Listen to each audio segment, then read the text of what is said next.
Hello guys, welcome to my channel. I am Nikhil Ahuja and you're watching Technique today. So this video will be all about if you buy a OnePlus 5 or not.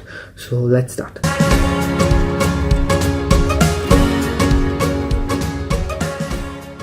Quite similar to iPhone 7 Plus, but it's like almost same to like Oppo R11, which is like I'm quite confused why it looks similar to Oppo R11, since the Oppo is a parent company for OnePlus, and OnePlus is a child company, a subsidiary of Oppo. So why a parent and a child company has a phone which looks quite similar? I don't know exactly, but yeah, it looks almost similar, just the logo is different. And the feel of the phone is like not too much premium when I feel in my hand and I hold it, so it doesn't kills any flagship for that. Like this says it's a flagship killer, so for like look and feel is not at all a flagship killer, I can say that for me, and it might not be for you as well.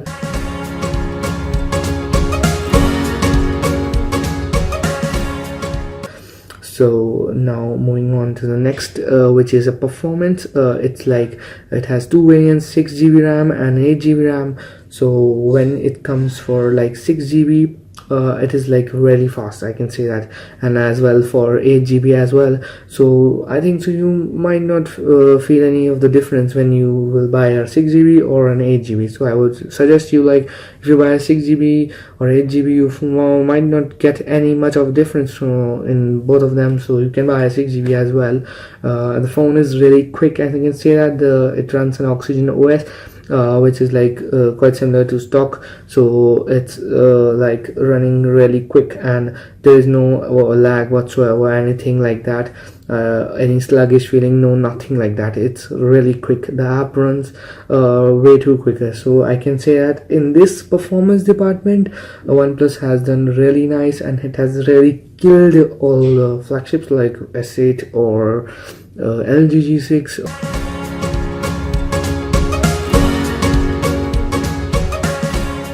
The charging, which is the dash charging in OnePlus 5, which is again a very nice feature in OnePlus 5 as compared to any of the flagships, as you might have seen in the launch event as well. OnePlus has like compared with S8, and it really holds that, like it's really quick, and I have seen that it's way too faster than any other flagship devices.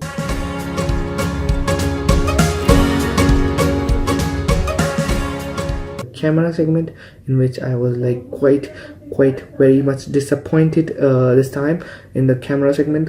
Like OnePlus has said before the launch that camera will be like very super awesome, and they have collaboration with DxO, and so everyone is expecting like great camera from OnePlus this time, but they haven't been up to the expectation of the people this time. So they have mentioned a lot about the portrait mode in that. So since I would tell you what is exactly a portrait mode, so it's like an object, and the things often an object, like the background of the object is like blurred, and the object is like focused. But when you see in OnePlus, the object is they differentiate the object and background very nicely comparing to any other device, but the object is also like blurred. The picture quality is very poor, I can say that. The pixels are like blasting away as compared to any other phones like S8 I would like to compare with. Since it doesn't have a dual camera, since then also it is giving a very better image quality as compared to like OnePlus 5. Another department in the camera as well it do bad is when it comes to video shooting. So since the OnePlus is not having any OIS hardware, so its video is like too much of shaky when you shoot in like 4K, and so I felt that it is really bad when you are shooting from OnePlus 5. And another issue with OnePlus 5's camera is the low light, which is like the worst of all. When you like trying to snap a photo in OnePlus 5 in night, then you will feel like it's too shaky, like you will snap like 2, 3, 4, 5, 6, 7, 8 photos, but yes, you won't feel any difference in that. Everyone would be like shaky enough, and like it is like really poor, I can say that, when it comes to the low light comparison with other devices. So I have mentioned a video link for a comparison of OnePlus 5, 7 Plus and S8 of a famous YouTuber you might know. She's Key, and she has done a great comparison between iPhone 7 Plus and OnePlus 5 and S8. So you can watch that video for like deeper comparison of camera.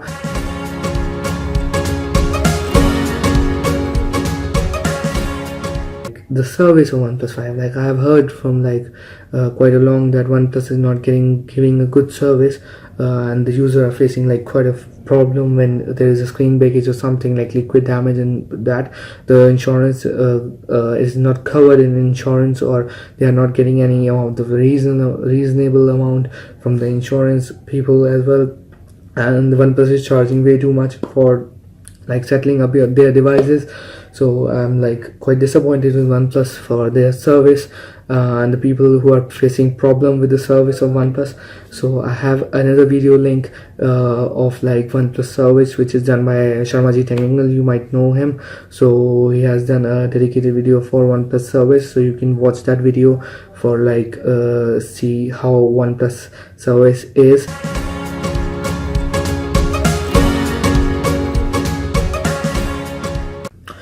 So the question remains unchanged: should you buy this phone or not? So like if you want a phone with like an average camera which snaps you good photos sometimes, and a phone with a best performance in class and charges really quickly, so you should buy this phone. I can say that you can buy this phone at this price, which is like best in class for this price range, and like if you want a phone with like more like premium feel or greater camera or something edgy stuff, edge screen, greater screen resolution, then I think so this phone won't be compatible with you. But for the other users with the performance and average camera which snaps really nice photos sometime, so you can take this phone.